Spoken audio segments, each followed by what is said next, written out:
Ladies and gentlemen, hello and welcome back once again to the briefing room. My name is Eric Cavanaugh. I will be your humble, if excitable moderator for today's event. And folks, we're going to talk about some really fascinating stuff. The private cloud. Welcome to the future. The converged future, I should say. It's a very interesting topic today. Of course, we've all heard about cloud computing. We know what a big deal it is. And it's still a big deal, even though big data is now the big buzzword. So there's a slide about yours truly, and enough about me. The mission, as many of you now know in the briefing room, is really to help you understand exactly what these various technologies are doing. So we all know that enterprise technology is typically fairly complex stuff.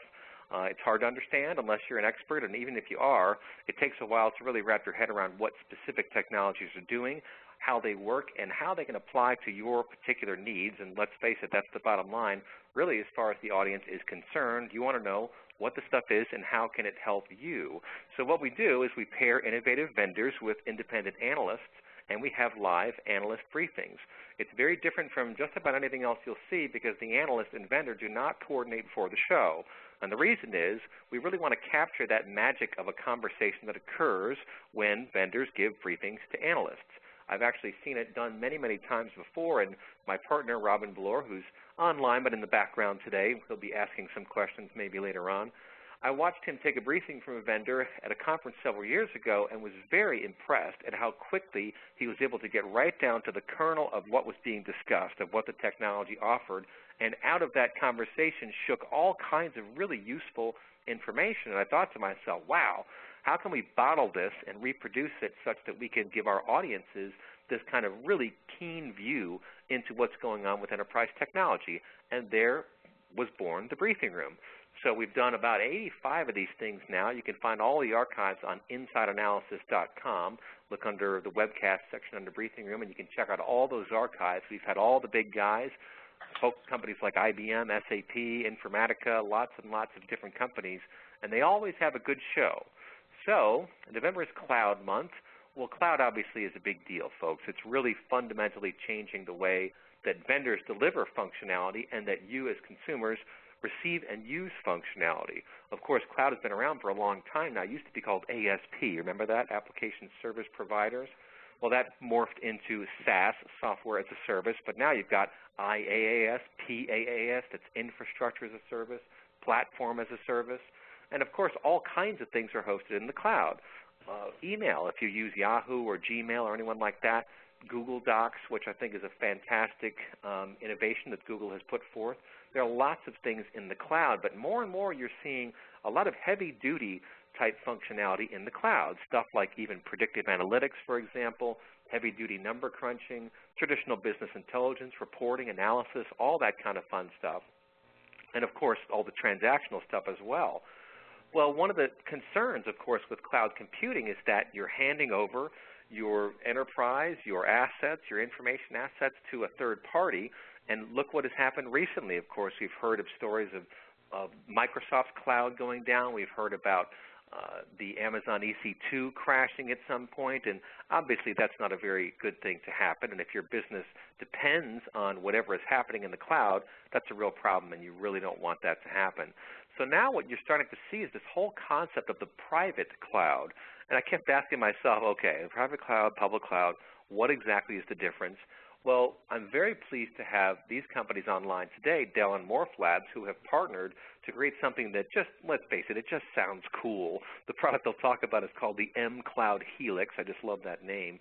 But they're going to talk about exactly precisely what private cloud means to them. And I just can't stop thinking about how much we're hearing of this whole concept of converged architecture. So at the Oracle Open World Conference, everything, everywhere you looked was all about, okay, big data, but also hardware and software engineered to work together, right? And that sounds good, of course. I talked to Carl Olofsson of Gartner, and he was musing that really it is good for the end user to a certain degree, but it's also a whole new world of lock-in, right? We all know what vendor lock-in is all about. The big vendors get you, and then it's hard to get out. So you're seeing some of that, but IBM is talking about this stuff too, and of course Dell on the line today, and even Teradata is talking about this. So it is a trend, and it's a big deal because what we're seeing is the pendulum is going from the old days of the iron, where the iron was specialized, and then over the course of many years, what you wound up with was commodity hardware, right, and massive parallel processing, and Google and YouTube and Facebook and all these companies using commodity hardware, but just hundreds and thousands of servers, and we hear about Hadoop, and all this stuff is going on. But then what out of that change in the marketplace?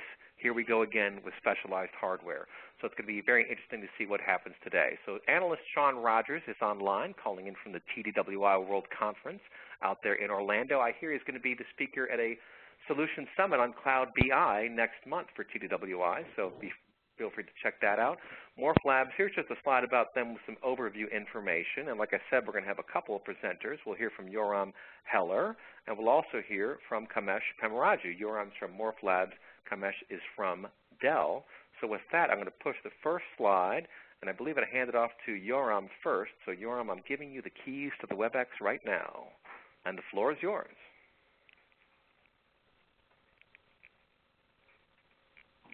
Yoram, are you there? Sorry, I was just on mute. Apologies about That's that. okay. That happens. Go ahead. So thank you very much for the great introduction, Eric. Appreciated the kind words and the good overview. And, I'm excited to be sharing the stage with our colleagues from Dell today and getting into the details of private clouds, converged infrastructure, and integrated infrastructure as a service, and what all this stuff means. I know it's very confusing to a lot of you, and hopefully what we can do is clear some of that stuff up today and really explain to you why we're deploying our software and our infrastructure this way, and why we think this is kind of the best way to do it moving forward. So just a quick agenda of what we're going to cover today. So specifically, we're going to be going over the relationship between Morphlabs and Dell, give a kind of quick overview from Kamesh on the perspective of Dell on OpenStack, and then we're going to flip it back to myself, and I'll give you a quick overview of Morphlabs and how we built the mCloud Helix, why we built it to it. We're going to get into an architectural discussion, not only on the hardware but also on the software. And then really talk to customer experiences, because I think that's ultimately most important, right? There's a lot of vendors who are going to be pitching a lot of different things over the next couple of years, but ultimately it's going to be validated by the market. So without further ado, I'm going to flip it over to Kamesh, and he can go ahead and jump into his section. Thanks, Yoram. You were going to talk about the Morphlabs overview here before I take over. Yeah. Sorry about that. So just a quick overview about Morphlabs. So we're 55 employees. We're headquartered in Los Angeles. Our U.S. operations actually were established in 2009, but we've had a global focus, and we've been around cloud really since 2007. We were one of the first account users on Amazon generally. So we were joking a little bit about it before, but we kind of consider ourselves cloud Yodas here. We know a little bit too much about the space from platform as a service to infrastructure as a service. And our perspective on it is really formed from our background in open source. So we've been around open source for the last 15 years. We know how to take open source software and harden it for enterprises and service providers to make the best products. We always say that open source is really the best product that's 80% of the way there. Well, we know how to take it the last 20% and create something that is not only hardened, but also has a very user-friendly user experience. We've been working with Dell for over 2 years, specifically with the DCS team, which is the Data Center Solutions team. And they've been producing hyperscale hardware. So this is some of the hardware that you'll see in the web scale companies of the world. So think Twitter, Facebook, Google, Microsoft, are all deploying hardware on similar designs from what we're getting from the family of servers called PowerEdge. And we're also working directly with Kamesh's group, Dell Solutions, not only on OpenStack, which is a very exciting open source cloud framework, but also Crowbar, their open source software installer. We're a founding member of the OpenStack Foundation. We're very proud to be there, and we're very excited for the next 20 years of what OpenStack is going to be providing. So again, without further ado, I'll hand it over to Kamesh, and he'll feel free to get into his section. Thank you, Yoram. So hello, everyone. My name is Kamesh Pemmaraju. I am a senior product manager with Dell, focused specifically on OpenStack. So I don't have to give an introduction about Dell. You all know Dell has been in the market with servers and with PCs and laptops, but you may not know that Dell is doing a lot of great work in the cloud. Specifically, our group called the Revolutionary Cloud and Big Data Solutions Group, the group that I'm part of, has been focusing on cloud and big data, and we have taken open source as a cornerstone for bringing solutions to market. What we found was there's a lot of demand in the mid-market and enterprise markets for open source software, and that demand is only growing, and we see that particularly in the space, in the cloud space, in the big data space, and also in the mobile space. So we decided to tackle that market and bring open source solutions that give us a competitive differentiation in the market, that bring the innovation and the community aspects of open source, and provide some really competitive solutions in the cloud market. So our strategy is to deliver private clouds, which is the subject of today's conversation, but also help public cloud vendors build their clouds. So Amazon's been doing this for a long time, and it's not easy, as Yoram and others will talk about later. It's not easy to build a complete solution from the ground up, and that provides a similar kind of capability as Amazon. So our goal is to sort of bring all the components together, and I'll talk about this in a few slides about the overall taxonomy that's required to really build a cloud from the ground up. We also are bringing in specific software IP that we build ourselves to sort of make the overall deployment of the cloud easy, and I'll talk about that in a second. And we also look for other competent and competitive solutions out there in the marketplace, and add them to our taxonomy or bring them in as partners. And that's kind of what we've been doing with Morphlabs and other partners to sort of extend the scope of what can be brought to the market, as Dell has a very large and diverse customer base, and they all have very different needs and requirements. In terms of execution, we have a cloud taxonomy and a point of view around that. So our goal is to complete that cloud taxonomy, fill out all the different aspects of it. We build some portions of it, partner for some others. But in the end, we want to be able to bring private cloud solutions, public and hybrid cloud solutions to the market. And we've been very active in the OpenStack community, contributing and leading and doing a lot of work with the OpenStack community to sort of build the OpenStack products out there. So in addition to all that, we are also doing services, and our go-to-market strategy is to expand beyond our current market, which I'll talk about in a second, to the mid-market as well as other global regions around the world. So the way we are bringing this to market is we have always been focused on thought leadership.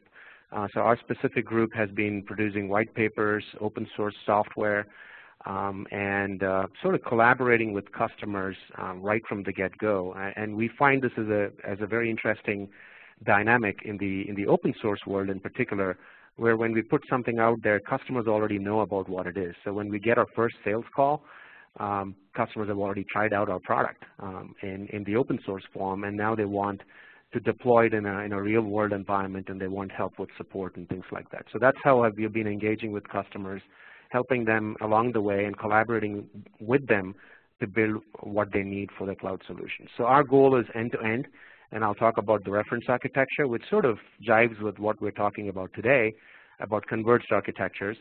So again, a reference architecture is a bundle of hardware, software, services, and support that's all been pre-tested and pre-validated, so a customer has something that they can use as soon as they buy it. And of course, as part of this integrated solution, we are integrating other Dell portfolio. Dell has a huge portfolio of storage, networking, software, security.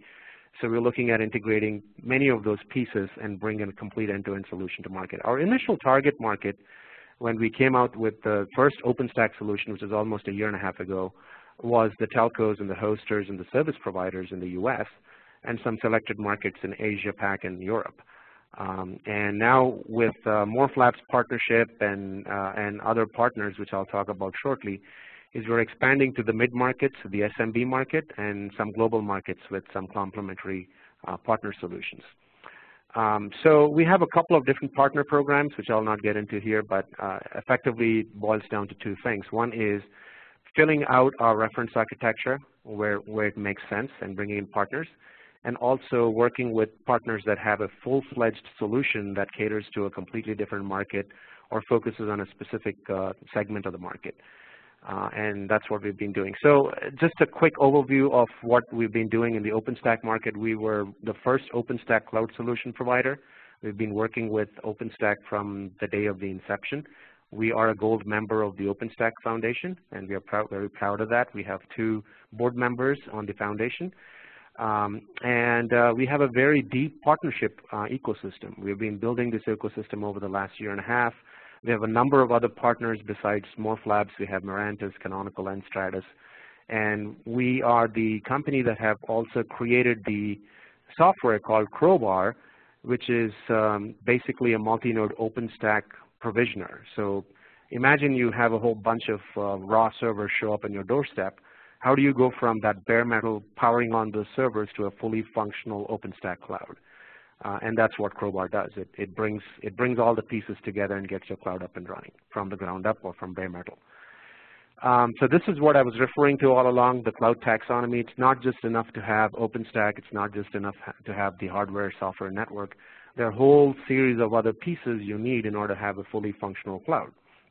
And this, I'm not going to go into the details of this, but you can see there are lots of different pieces. There's the abstraction software, there's security, there's analytics, there's a whole series around admin software, particularly if you're a cloud service provider. You need things like billing, you need monitoring, you need APIs so they can be integrated with other systems that the provider might have. Or if you're an enterprise, you want to connect this to your internal single sign-on systems or other portals that they may have. So there are a number of pieces that have to come together before the solution becomes useful for a particular use case. And we've been focused on this taxonomy and filling out various aspects of it. Not every customer will buy all the components. They'll have certain components for their specific use case, and we bring that to the market. So just a very brief overview of Crowbar. I mentioned that it's a software that allows you to effectively deploy OpenStack from the ground up. It's an open source framework, so we are working very actively with the open source community around this. It's a very active community now. There are about 400 plus users of Crowbar that are out in the community. As a matter of fact, SUSE, which is a Linux vendor, has actually taken our open source Crowbar software and then created their own solution around it. So we're seeing a lot of traction out there, other companies starting to build it. It's a very modular software, so if you wanted to use it with other hardware besides Dell, you can do that too using this concept of bar clamps, which is software that you can, pluggable components that you can add and do other things with the deployment software. And this is how Crowbar basically goes out there and deploys various pieces of the software. You can see here it deploys the servers, it deploys the network, it deploys the storage pieces of it, and they're all the different components of OpenStack, which are all interrelated, by the way. So it's not enough to just deploy the compute stuff without thinking about the networking piece. All of them interact in certain ways, and Crowbar makes sure that those relationships are maintained and the components are deployed in the right order on the right machines, and all the infrastructure is properly put in place. Things like, we often overlook simple things like timing services or DNS or DHCP, all things that have to be taken care of. And the idea behind Crowbar is that you take all these things together in an integrated fashion, or a converged fashion, if you will, because you're integrating hardware, software, and the different pieces of your cloud software and bringing them all together in one single deployment and operational motion. So that's what Crowbar does. So as I said earlier, one of the things we're doing with our solution is focused on specific markets. We have targeted service providers, hosting providers, and SaaS companies with our solution. The customer profile tends to be interesting. These people tend to be very sophisticated users, do-it-yourselfers. They have the skills and resources in-house, or they're willing to pay for those services to customize the solution to their needs. They're typically much larger scale, and they have very high customization requirements for a variety of reasons. And they want some kind of flexibility. So we have sort of created a reference architecture with all the components together, but then still have some flexibility to customize it for their specific needs. So it's a very different market, and when we started talking with Morphlabs and partnered with them, we found that there's a whole different market out there that's not that sophisticated. They don't have the expertise or time or resources to implement a cloud solution. They're typically SMBs and small departments and single projects within larger companies. And they just want this thing to work. You know, it's all converged, it's ready to go, it's integrated. It's cloud in a box, so to speak. And mCloud Helix, which Yoram will talk about shortly, is one such solution which we believe is a perfect fit for that kind of a use case and that kind of a customer profile. So it's fully assembled, it's completely pre-integrated, it's private cloud in a single chassis, the Power at Sea server that Yoram was referring to earlier. It doesn't require any customization at the hardware level. You buy this thing and you plug it in and you're ready to go. So we believe there's a market for that. You can think of them as appliances or cloud in a box or what have you.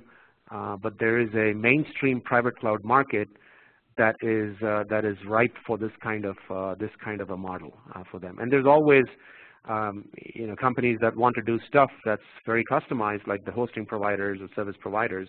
But in general, we see it as a good market for this. So with that, I'll hand it back to Yoram to talk about mCloud Helix.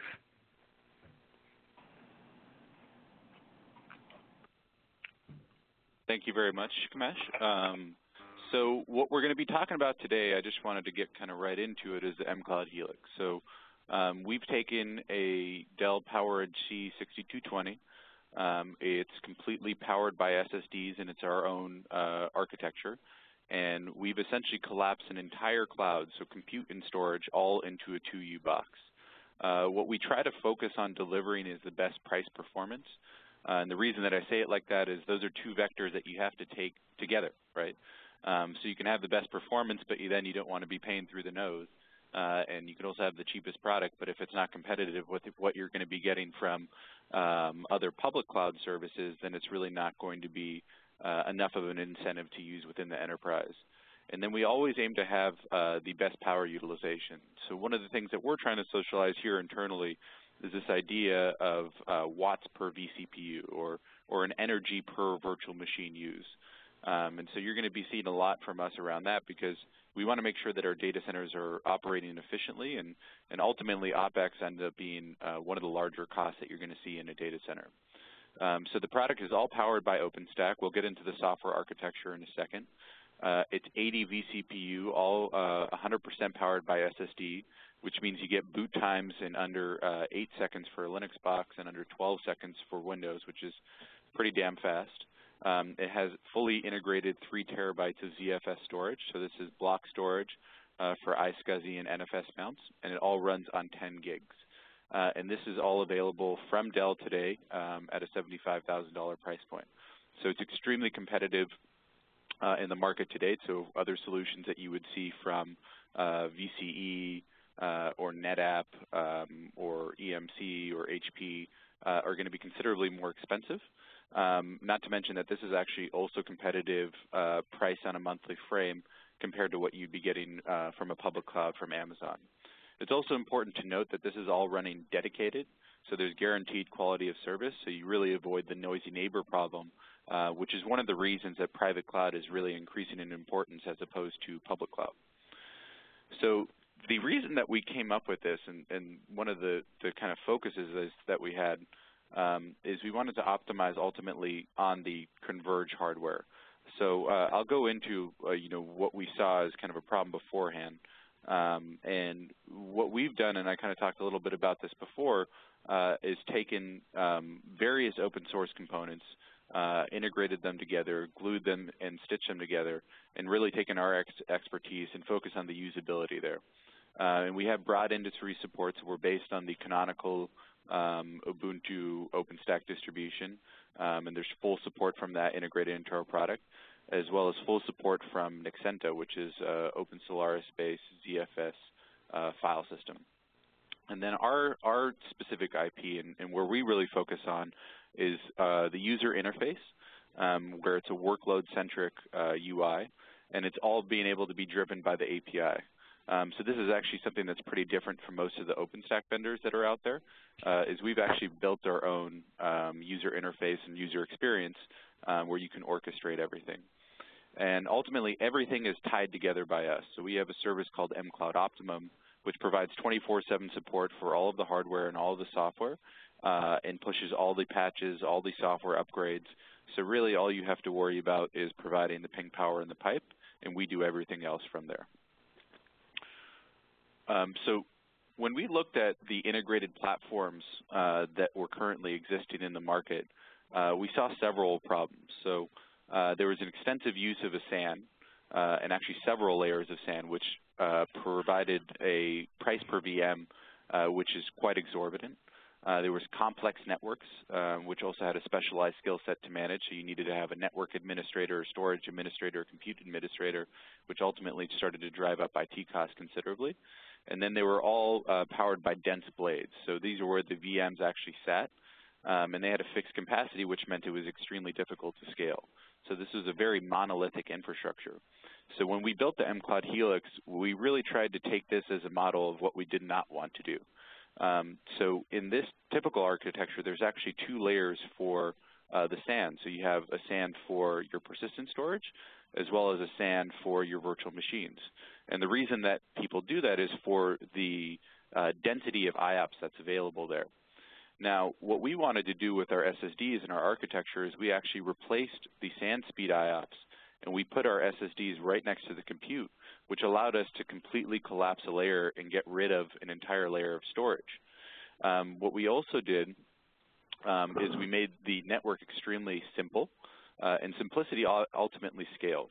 So you can easily scale these mCloud Helix units by simply attaching them to a 10-gig switch, and they automatically recognize one another. And you can scale them right now up to 5 chassis, which is something that we're also going to be improving and scaling quite a bit with future releases of OpenStack, including Folsom. And then ultimately, we try to get rid of the dense blade architecture because when you deploy with a dense blade, you actually have a shared backplane, which means you get things like boot storms. And ultimately, it's very difficult to scale and scale out in terms of your infrastructure.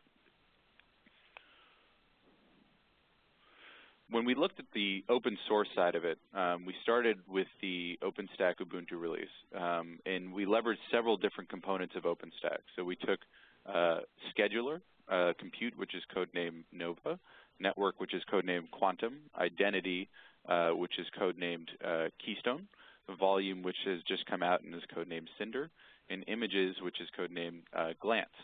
And what we notice is that when you're deploying an entire distribution, when you think about distributions, you can think about it as just OpenStack, but we like to think about it from the perspective of everything that you need to run an entire enterprise infrastructure. So you need other open source technologies. Now, we deploy our solution using Crowbar, which is that beautiful purple bunny. And we also leverage Nexenta, which is what we found enterprises to be very comfortable with for open source ZFS file system. And then on the compute node, we utilize KVM, which is an open source hypervisor. What you're going to be seeing from us in the future, too, is further expansion into other hypervisors like Hyper-V, as well as ESXi. But we really tried to optimize around KVM. We built this atop something called Fog, which is a Ruby cloud library.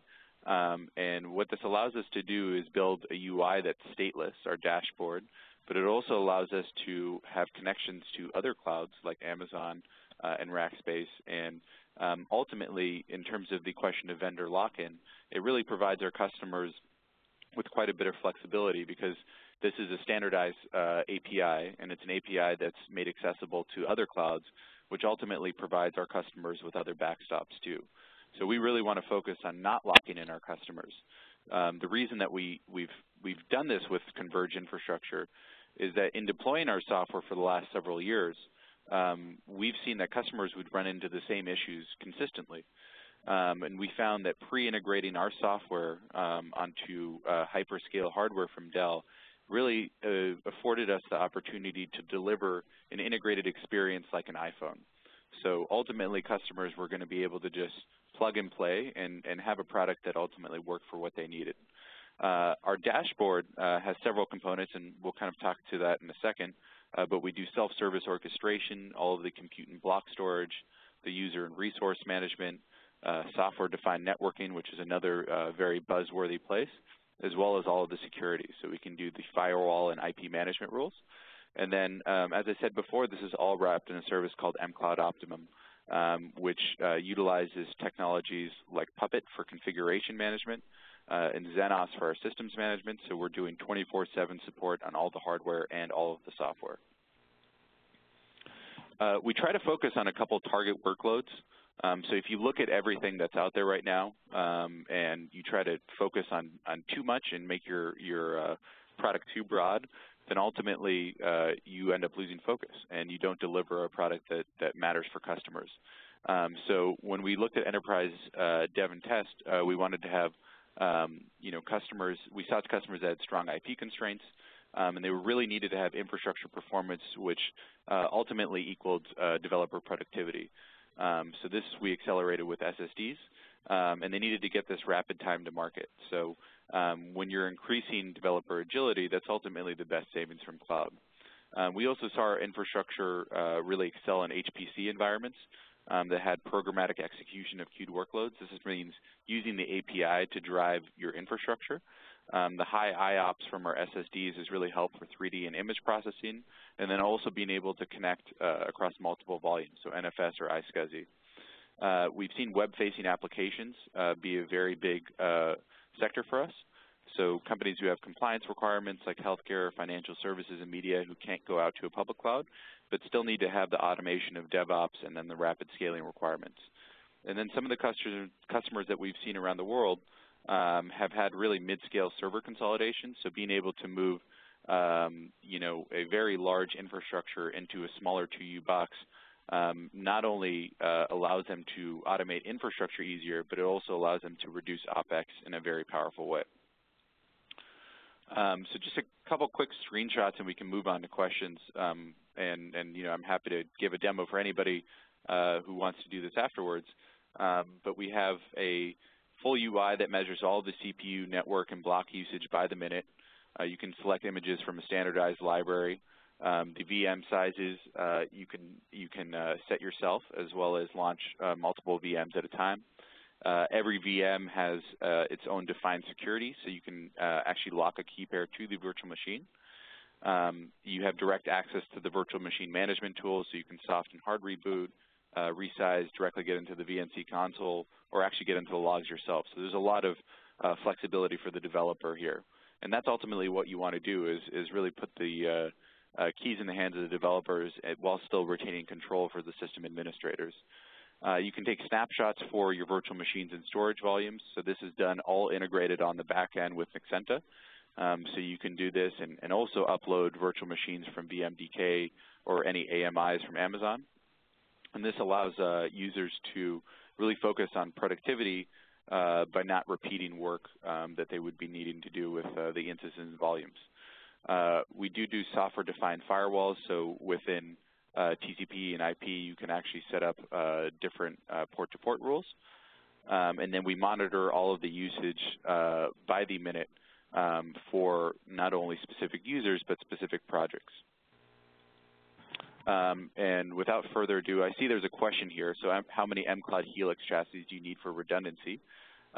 So you can scale an mCloud Helix by adding another mCloud Helix, and this is called an mCloud double Helix.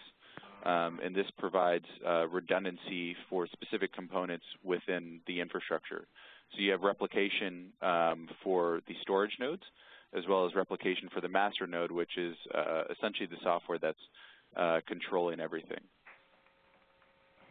Okay, great. And yeah, let's go ahead and bring in Shawn Rogers. Let me go ahead and you can just quickly maybe talk about your slides or just dive into the questions. It's really up to you, Shawn.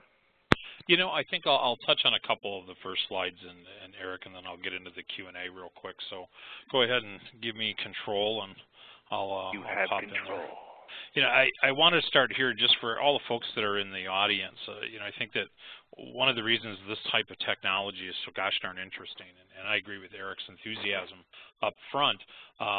Many of you, as a matter of fact, our recent research has indicated that 67% of the folks that are probably on today's telephone call are operating in a kind of a hybrid data ecosystem. And that ecosystem has all of these elements around the outside, these platforms. And these platforms are really kind of driving the direction that many of your companies are going. And of course, as you look around there, you see the cloud data platforms are very important. And we've done an awful lot of research on these topics. And ultimately, what it gets down to is cloud and these other nodes around this hybrid data ecosystem give you the ability to match the workloads you're trying to get done with the data that you've got on a platform that's best suited to do that work. And cloud can be pretty exciting from that standpoint. And some of the remarks that were made here by Kamesh and Yoram today are definitely things that we're following very closely at EMA, and we agree with.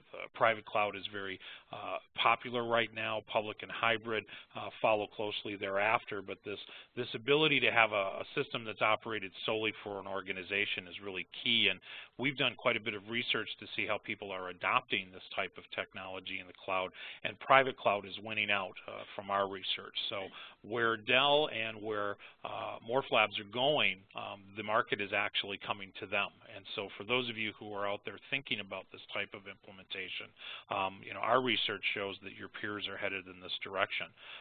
So I think where we sit as a research and analyst company, we see an awful lot of value from cloud at this point. And guys, I enjoyed the demonstration, and getting to see your slides today are very interesting, and obviously it brings about quite a few questions that I have on my end. So you just talked about the double Helix, Yoram, I believe, and can you explain a little bit more about your capabilities around high availability and recovery and archive and that type of stuff? How does an enterprise company approach your solution like this, and what do you supply to them to make them comfortable? Sure. So the mCloud Helix is meant to be deployed immediately for use, and it's made available, obviously, with high-quality hardware from Dell. If enterprises want to scale this up, it's really as simple as just plugging in another mCloud Helix, and we take care of the configuration management on the back end. There's 4 nodes within the mCloud Helix. So we have a master node which houses all of the management software, 2 compute nodes, and a storage node. When you add a double Helix, what happens is you have a standby master node that's replicated, as well as a storage node that's also replicated. So if you are to lose any of your infrastructure, basically you can bring anything back up directly from the storage node. So when you add a double Helix, or rather add another Helix and create a double Helix, you don't actually increase your storage node capacity because it's replicated, but you do double your compute capacity. And that is expanded across multiple chassis. And from the user interface, all you really see is just the increase in capacity. Okay, excellent. Security is always a question when we talk cloud. And obviously, when you're in a private environment, especially one that you're hosting in your own data center, a lot of the security concerns can go away. But I wanted to hear a little bit about what type of interfaces are in the system and what type of features it has around being able to interface with enterprise security systems, and what else the solution has that it comes with that helps make it secure or configurable to be. Sure. So it plugs right back into any enterprise security system. So obviously everything can be driven via the API and a RESTful API at that. So it integrates directly with an enterprise firewall. We actually used to deliver our product with its own firewall, but we found that to be the wrong approach because all enterprises have, kind of their own security regulations and the way that they like to do it. There's a lot more that's going to be, provided in the future with software-defined networking, and specifically from Quantum in OpenStack. But right now, we do provide all of these software-defined firewalls, as well as all of the user management that's available. So security is something that we're extraordinarily focused on, and really, I think that's one of the key driving metrics behind private cloud as opposed to public cloud, is the fact that you can house all of this data behind your firewall, but really still have some of the same core tenets of a public cloud, right? So being able to scale infrastructure on demand, and being able to have the same kind of elasticity, while providing a self-service interface for developers. Excellent. Okay. You talked about the hardware components a little bit. I think, Kamesh, maybe this might be a question for you. You mentioned that you've got solid-state drives, SSDs in the system, and I'm wondering where you're at with the endurance or failure rates of these types of drives, and is there a concern, or do you have a policy in place to make sure that there isn't an issue around the endurance, write endurance for these types of drives?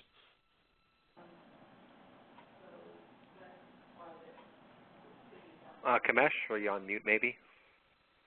Oh, I'm sorry. So the SSD question is really a Yoram question. Oh, okay. Sorry. And I can take on a different question later. Great. Yeah. So sorry. yeah, no problem. So I feel extraordinarily comfortable answering that. So what we do actually with our SSD drives is we run them in a RAID 10 configuration. Okay. So basically to increase redundancy on everything. And we also use them as read optimized caching as opposed to write. So if it sounds like you know quite a bit about SSDs, but for those of you who don't, a lot of SSD drives have less capacity for write optimization. So the more that you write on them, there's increased failure rate. So we really try to focus on using them for read optimized caching while still running them in a RAID 10. Great, good. Well, I'm glad I asked. I think SSDs are great technology, but there is that write endurance issue, and I thought it was worth bringing up. Guys, tell me or tell the audience how do customers do business with you? Is this a service and a solution that's sold and serviced by Dell or Morphlabs? I'm sure you've both heard the term one throat to choke. Who does the customer call when they have a concern or a challenge? Yeah, so this is a solution that Morphlabs and Dell are bringing to market together. So we have Dell customers can come to Dell. They can purchase the mCloud Helix through Dell, and we will be the single point of contact for all service and support through Morphlabs.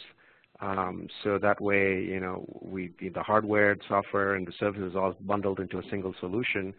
And Morphlabs will provide the back-end maintenance and management of the Helix. But effectively, customers can buy the solution today through Dell. Great.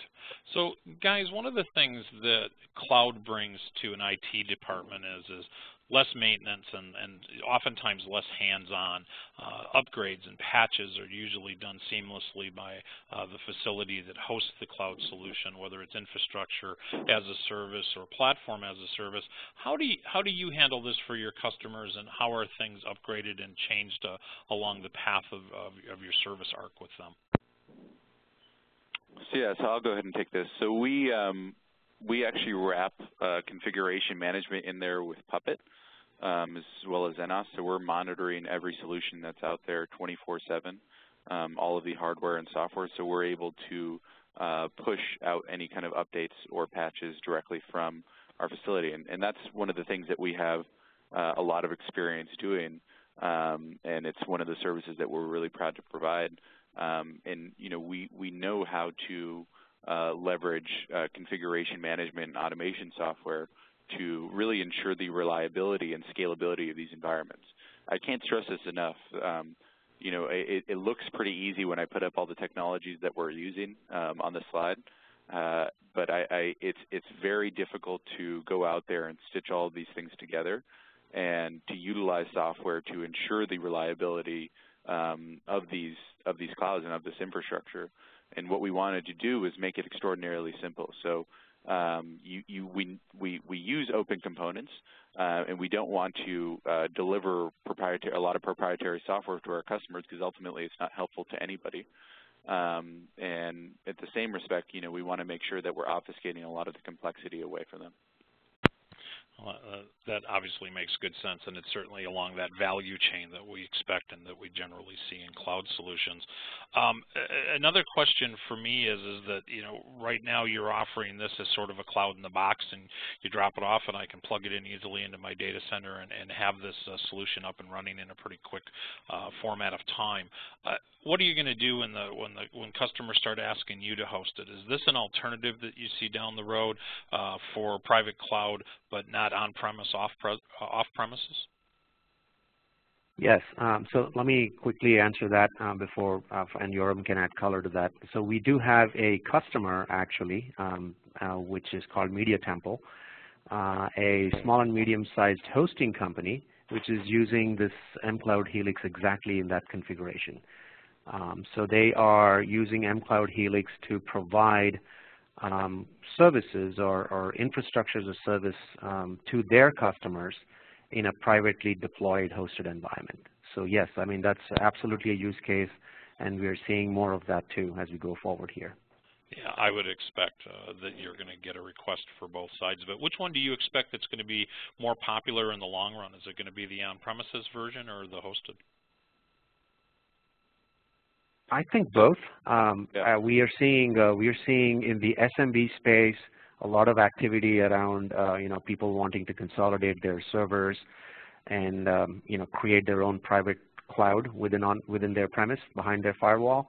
But there's also a lot of business drivers for hosting providers that are now forced to compete with the Amazons of the world, and they're trying to upgrade their infrastructure, modernize their services, and I think this is a great solution for those kinds of companies. So yeah, you just mentioned Amazon, and obviously a leader in public cloud technology. What do you? And this question struck me as I was listening to you go through the slides today. You have a cloud in a box, a bundled solution, which I think has an awful lot of merit. But you are putting a customer in a position where they're faced with a capital expense, and generally, paying capital costs up front are one of the things you get to avoid when you look at certain cloud deployment models. How do you reconcile this with your customers? I got to imagine this comes up early in a conversation as to which one is better. I'd like to hear your your take on this topic. Obviously, I know there's goods and bads of both sides, but I thought it'd be, as much of anything, it's interesting for the audience to hear it as well. You want to take that, Yoram? I have my view. Sure. Yeah, I think we can both provide a pretty balanced view on it. So I think the idea here is it's pretty much cloud any way you want it, right? So if you want to have it on an on-demand basis hosted, you can do that as well. But if you want to actually acquire it and essentially put down a CapEx, you can do that too. And now what we've seen from specific enterprises is that oftentimes if you don't spend your budget, you end up losing your budget. So that's something that's actually played into this. And what most people don't realize about Amazon is it's actually pretty expensive, and so is most public cloud right now.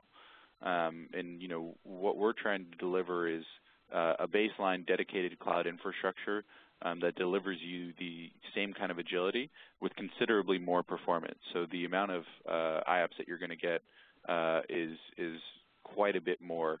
And I think that's important to understand. But like you're saying, it's Shawn, it's really up to a customer, and I think providing them with options is important. And we might look back at this in a couple of years and wonder why Amazon didn't allow people to deploy their infrastructure on premise too. And I'm sure Kamesh has a good point. Interesting insight. Yeah, the other thing to think of is TCO too. Over a period of 3 years, if you compared the TCO of just having your servers running in Amazon versus an mHelix, you will see that it is a lot cheaper to have this. And the other thing too is the starting point, the entry point price is fairly low. So if you think of a single department or a single project within a large company, usually a project manager has a budget he can easily buy something that's under $100,000. And is this something that they can, buy very quickly, get it up and running very quickly, so they don't have to go through this budget cycle and purchasing cycle and approvals and stuff like that. So it's an easy entry point as well. All right. Yep, and I agree with your 3-year horizon. We've done quite a lot of TCO analysis at EMA and found the same to be true. And it seems to be between year 3 and 4 where you start finding public cloud projects start crossing the line against some other solutions. So I agree with you wholeheartedly. Let's talk about open source a little bit. I'm a big fan of open source. I founded a media company on it, utilizing open source technology. So I want to preface that before I ask the tough question, which is, from an enterprise standpoint, you just showed me an awful lot of open source logos, and they're wrapping around this entire stack. They're integrated into the solution itself, and obviously I've got to ask about reliability and software upgrades and software, and roadmaps for all of these things. Am I exposing myself to risk when I look at a solution like this? And I'd kind of like for both of you to address that, because you both have it highly integrated into your platform. So talk to me about the open source side. I think we all understand the economics. Open source certainly can be less expensive and keep costs down, but what about it? So one of the things with OpenStack, and if you've been following the evolution of OpenStack for the last 2 years, one of its greatest strengths is its community. And for any open source project, it's the strength and quality of its community that determines the success and quality of the software that's delivered. And going 6,000 plus members strong with more than 600 developers on OpenStack, and 200 plus that have contributed over the last 12 months, this has got to be, in the history of open source, one of the most dynamic and fast-moving software projects ever that we have seen, that I've seen in my own career. So that's one thing going for OpenStack. And the other thing that's happening too is a lot of large traditional Linux vendors, think Red Hat, SUSE, Canonical, all of these folks are coming up with their own distributions, similar to the Linux distributions that we have in the Linux world. And with that, a lot of the risk you're pointing out is mitigated, because those folks do a lot of the wedding, so to speak. They take the open source bits from the open source trunk, and they run it through a series of batteries of tests. They harden it, and then they have a distribution. Now the mCloud Helix uses the canonical distribution of OpenStack, which has already been pre-tested. And of course, Morphlabs and Dell, we go through another round of validation tests on top of that. So what the customer is getting is a fully validated, completely tested by a variety of people before it even gets into the hand of the customer. So I think a lot of that risk is mitigated that way. Well, you just used the word hardened. Tell me, would we consider your version of OpenStack to be a forked version because you've made post-distribution changes on it, or did it hold up enough where there weren't any changes made to it? So no, I think the only change was the UI. Typically, the way let me just quickly answer that before handing this back to Yoram. I think the strength of OpenStack, and I'm a very strong advocate of this, is to keep that core OpenStack software, common. So everybody's contributing to that, and they are taking that core bits. And people are free to extend, as Morphlabs has extended the UI and added new value to it. But at the end of the day, it's that core that has to survive. And forking it is not a good way of doing these things. Okay. I couldn't agree more. I'll give you a little bit of history of where we started and where we came from. So when we started, there was something called Eucalyptus, which was an open source cloud framework, and that was the only thing that was around. OpenStack hadn't yet existed.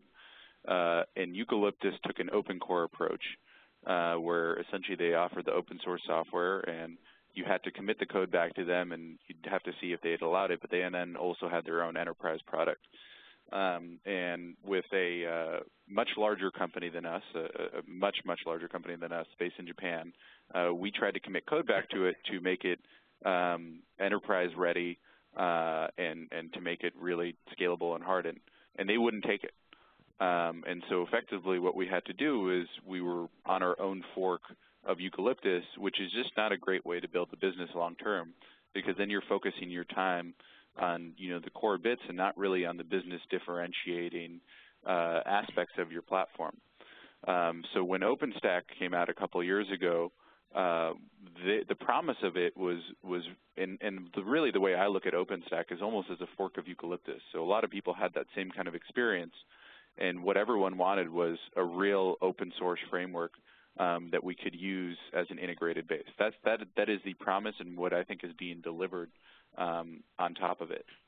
And the licensing also helps. And yeah, OpenStack is an Apache 2 license, so which allows vendors and companies to take the code and do pretty much whatever they want with it without any restrictions. I mean, of course, there's the whole notion of contributing back to the community, which is, of course, up to the companies whether or not they want to do it. Okay, guys, excellent answers.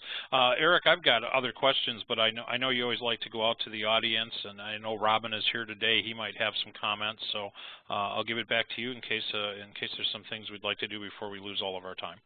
Sure thing. So we got a couple of good questions from the audience, so let me throw a couple of these out. You already talked about what you need in terms of redundancy. That was a good question. Here's another one. One of the attendees writes, I see this as a general purpose Netezza concept. What do you think about that assessment? Is that about right from what you think? I'm just doing a quick Google search on Netezza. Yeah, Netezza is more of a data warehousing appliance, so I don't know if there's even a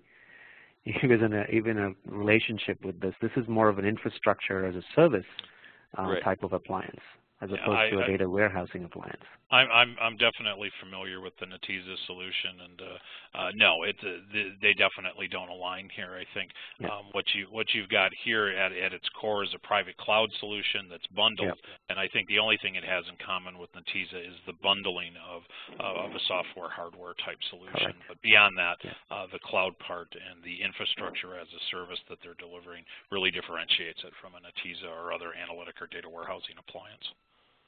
Okay, here's another question. SSDs are known to accelerate some applications dramatically, more so than others. Are there any constraints to using SSDs in this environment? No, no constraints in using the SSDs in this environment. I think, what I'd advise, and this is the reason that we kind of approach it this way, is that if you were just to utilize SSDs yourself and try to build this from the ground up, then what you might run into is some of the issues that Shawn had brought up with the resiliency if you're writing to them a lot. So there's a reason that we specifically designed the system the way we have, and it's the utilization of SSDs to effectively get rid of another SAN layer and drive the cost per VM down. Okay, good. And I threw this slide back up there. I love this Puppet concept in there. And that's basically just sitting in the background watching for what exactly? For how long it takes to execute certain commands or hardware failures, or what exactly is that doing again, Puppet? Oh, so Puppet configures everything. So there's several configuration management tools. So it's Puppet and Chef, and people get pretty religious in the community over which one is best. But I think it's just up to whoever. It's really a preference of a user. But ultimately, what Puppet and Chef allows you to do is write a manifest, which essentially allows you to automate the deployment of infrastructure, deployment of anything really, and it enables you to ensure the reliability, so you can do it the same way every single time. So if you're not doing something right one time, then Puppet kind of steps in and gets it back to where it should be. Yeah, it's about maintaining the consistency of your environment, right? And Puppet helps you maintain that consistency. Okay, good. Here's another detailed question. Can you set up real-time alarms that a remote support staff would add resources to a VM? I don't want my department to ever see technical screens of this thing if possible. Yeah, so it's something that you can actually drive in terms of the automation with the API. So what we actually wanted to stay away from is the origins of the company. We came from originally a PaaS layer, so platform as a service and a lot of the application stuff. But we really wanted to perfect the infrastructure first. So what we had suggested to customers is to really automate a lot of those rules with the scripting of the API. So we have ways to do that and ways we suggest doing it. Okay, good. Here's a very specific question. I love when I get these kind of good ones. One of the attendees asked, can you speak a bit more about the tools and facilities within mCloud Helix related to the network management of a private cloud environment, and specifically the emerging area of software-defined networking? Sure. So if you guys are familiar with Quantum, Quantum is the software-defined, or rather it's the networking component of OpenStack. So it's still pretty young, and there's a lot of functionality that's being introduced as kind of this network as a service layer. So we're doing quite a bit of work around that, along with some of the project technical leads from Nicira. But we're also working with a company called Midokura out of Japan, and we're pretty excited about what they're doing. And we're going to also be, integrating a lot of their software into our infrastructure. Okay, good. And I know this stuff is still rather new. You've been offering it now for a couple of months. Do you have any large deployments that you can talk about in terms of scale? I realize you may not be able to say the customer name, but can you talk about scale of deployments? Sure. So we should have 10 deployments coming up this quarter. Media Temple is a pretty large deployment in and of itself. This has really been taking off with people offering hosted private clouds, so service providers. So large telecoms in Asia, as well as several other service providers here, and a couple other Fortune 100 financial services companies in the States as well. Okay, good. And I want to push this other slide. I thought this is very interesting. Can you kind of walk through what's happening here? Because there's a lot of stuff on the slide. There's a lot of detail. It's a lot of arrows. Yeah, it's a lot of arrows. So what's happening here? That taxonomy slide is showing you the complexity of a real cloud deployment and all the pieces that are needed to be put together, to be deployed, to be integrated, to be working together. And that's not an easy thing to do in a real-world environment. So you have to make sure that you have the servers properly configured with the right BIOS configuration and RAID configuration. So the arrows that are going from Crowbar. Crowbar is Dell's orchestrator or deployer, if you will. So all these red arrows point to things that Crowbar is deploying and configuring and managing as part of the cloud. So the arrows that are going down into the physical layer are showing things like servers and storage and networking that Crowbar is provisioning. So when you have this brand new server that that comes from the factory, you turn it on, you got to do a number of things to get it up to a certain state, right? You have to set its BIOS settings. You have to make sure the RAID levels are the right level. You have to make sure the networking cards are being configured correctly. It has the right firmware in it. All these things we overlook, but there's work, and it's not automated. And when you're talking about a very large-scale deployment, these things quickly become a bottleneck.